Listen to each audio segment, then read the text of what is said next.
কিরকম লাগছে বন্ধুরা সবজির কালারটা? দেখতে খুব লোভনীয় লাগছে না? জিম থেকে আওয়ার সময় নিয়ে এলাম মাছ। তো পাবদা মাছ ঘরে আমার দুটো ছেলে খেতে ভীষণ ভালোবাসে, বাট আমারও ভালো লাগে। কিন্তু মাছ কাটাটা এটা আমার একদম খুব বিরক্তজনক ব্যাপার। মাছ কাটতে আমার একটু ভালো লাগে না। মাছ কাটতে ভালো লাগে, বড় বড় মাছ পিস নিয়েও বাজার থেকে কাটতে দিব, এটা বেশ ভালো। তো যাই হোক, আজকে নিয়ে এলাম পাবদা মাছ। 500 মতো পাবদা মাছ নিচ্ছে, 500 পাবদা মাছ 200 টাকা নিচ্ছে।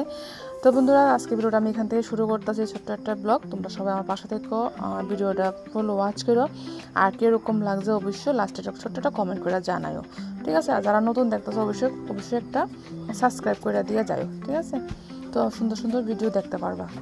আর তোমাদের কীরকম ভিডিও দেখতে চাও অবশ্যই আমার কমেন্ট করে জানাও, তাহলে আমি অবশ্যই চেষ্টা করব ওই রকম ভিডিও তোমাদের দেওয়ার জন্য। তো চলো দেখো, মাছটি কাটতেছি, আমি মাছ কাটতেছি, আমার নিজেরই বিরক্ত লাগতেছে, কারণ কতক্ষণে কাটতে আমি শেষ করুম, আমার ভালো লাগতেছে না। আর আজকে মাছটা রান্না করুম গাছের সবজি দিয়া, তত্ত্বজা সবজি দিয়া। তো আমার গাছে অনেক সবজি বলতে ভুলব, গাছে কুমড়োর ডুগা, ঠিক আছে? গাছে অনেক মোটা মোটা কুমড়োর ডুগা হয়েছে, ওই ডুগাতে রান্না করো। তোমরা কারা এরকমভাবে খাইছো? যেমন কুমড়োর ডুগা দিয়ে আসে, আলু দিয়া, পাবদা মাছ দিয়ে, একদম ফ্রেশ ডুগারি, একদম ফ্রেশ ডুগা, কোনো সারটার কিছু নাই। বাড়িতে আমার নিজের হাতে লাগানো ডুগা, কুমড়োর বিচি লাগাইছিলাম, এখান থেকে ডুগা উঠছে, গাছ হয়েছে এগুলোর থেকে। তো আচ্ছা, পাবদা মাছটির সাইজটি অনেক বড় বড়।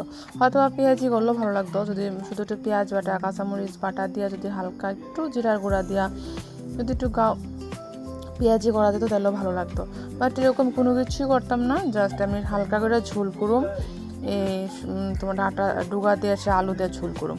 তো চলো বন্ধুরা, আমি মাছটি কাটি, আর তোমরা প্লিজ কইছি একটু ওয়াচ করো, আমার সঙ্গে থেকে, আমার একটু পাশে থেকে, আমার একটু সাপোর্ট করো, কারণ তোমাদের সাপোর্ট আর ভালোবাসা আমার একান্তই দরকার। তো তোমরা সব কথা কইতে কইতে আমার মাছ কাটা কমপ্লিট হয়ে গেছে। আয় বললাম কুয়ার, তোমরা তো জানো আমি কুয়ার জলতে কাজ করি। আর কীরকম কুয়ার জল তোমরাই দেখো, চারিদিকে জঙ্গল আর জঙ্গল, জঙ্গলের মাঝখানে আমি থাকি। আর আমার এই যে প্রাকৃতিক দৃশ্যটা আমার অনেক বন্ধুরাই ভালোবাসে, আমার প্রায় অনেকেই বন্ধুরা কমেন্ট করে কয়, দিদি তুমি কোথায় থাকো, তোমার আশেপাশে এত জঙ্গল, বেশ ভালো লাগে জঙ্গলটি দেখতে। তো আমারও খুব ভালো লাগে এরকম প্রাকৃতিক জায়গার মধ্যে থাকতে। শহরে আমার এক ফুটো ভালো লাগে না, তবে শহরে একটু সাইডে আর কি, শহর থেকে একটু সাইডে নিরিবিলি, শহরের মতো তো গাড়ি ঘোড়া গঞ্জনা শব্দ এখানে নাই। তো আমার খুব ভালো লাগে, তো আমি এখানেও থাকতে পছন্দ করি। আর কুয়া তো এটা অনেক পুরনো ঐতিহ্য, অনেক নাই, ধরতে গেলে কুয়াটা একদমই নাই। আর তোমরা কারা কারা কুয়ার জল দিয়ে কাজ করো এরকম আমার মতন, কার কার বাড়িতে কুয়া আছে, আমার এটা অবশ্যই একটু কমেন্ট করে জানাও। আমার খুব জানার খুব ইচ্ছা যে তোমরা কার কার বাড়িতে এমন কুয়া আছে। আর মাছ কাটতে কাটতে হাতও অনেকখানি জায়গায় কাটতে গেছে। আর প্রচণ্ড বাতাস বইতেছে, কোনো সময় বৃষ্টি নামবো তার কোনো শিওর নেই। আর তোমরা তো জানো এখন বর্ষাকাল, চারিদিকে শুধু জঙ্গল আর জঙ্গল, গাছপালা হয়, এমনি গাছপালা হয়, আর বৃষ্টির মধ্যে তো বৃষ্টির জল পেলে আরও গাছপালা হইব। তো মাছ কাটা শেষ, এখন যেমন ঘরে। তো চলো দেখো, মাছ কাটা কমপ্লিট হয়ে যেতে জায়গা ঘরে। আমি জিম থেকে আইসি, আজকে আরও সেদিনের ল্যাগ করাইছিল, আর এটা ভিডিওটা কিছুদিন আগের ভিডিও, তো এতদিন পারছি না এডিট করে পোস্ট করতে, তো আজকে ভাবলাম আজকে পোস্ট করে দিই। তো দেখো গেছি গাছে ডুগা কাটতে, দেখতে পারছি কি মোটা মোটা ডুগা, এই দেখো ডুগাটা কি মোটা। তো ডুগাটা এখন কাটুম, তো কাটটা আগাটা শুধু কাটতে নেব না, আগাটা কাটলে আরও ড্যাম মেলবো, তো আরও অনেকটি আগা বাইরব, তাহলে কি একটা বড়ো থেকে একটা আগা কাটটা নিচ্ছি। দেখো এই আগাটা কাটটা নিচ্ছি, ওর বেশি বড়ো না, হালকা একটু বড়ো। তো 2টা বেগুন নিচ্ছি, আর এখানে কুমড়োর ডুগা নিচ্ছি একটা আগা। তো এটা কাটটা নেবো, কাটটা এটা দিয়ে সেটা আলু দিয়ে সেটা বেগুন দিয়ে একটু পাতলা ঝোল করুম। আর খাইতে কিন্তু দুর্দান্ত টেস্ট হয়েছে। আমি হয়তো বয়সটা পরে দিতেছি, এর জন্য কইতাছি, একদম কম মশলা দিয়ে রান্না করছি, খুব টেস্ট হয়েছে খাইতে। তো চলো বন্ধুরা, তোমরা আমার সঙ্গে থাকো, ভিডিওটা কন্টিনিউ করো, আমি আজকে ব্লগটা ভালো লাগবো। আর তোমরা সাপোর্ট আর ভালোবাসা আমার একান্তই দরকার, আমি বারবার কইতাছি প্লিজ আমার একটু সাপোর্ট করো। তো চলো, বেশি বক করতাম না করে আমার ভিডিওটা দেখো।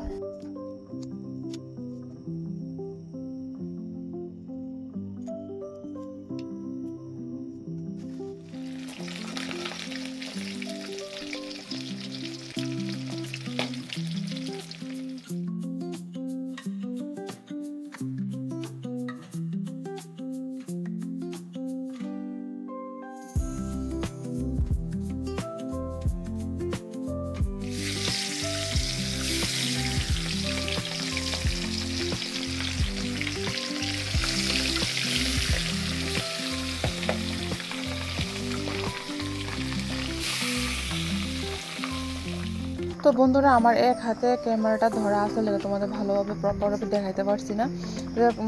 সবজিটা সম্বাদ দিয়েছি মোটামুটি পাক হইতেছে, মাছটিও ভাজি তোমরা দেখছো। দেখো একটা একটা সবটি মাছ দেওয়া দেবো।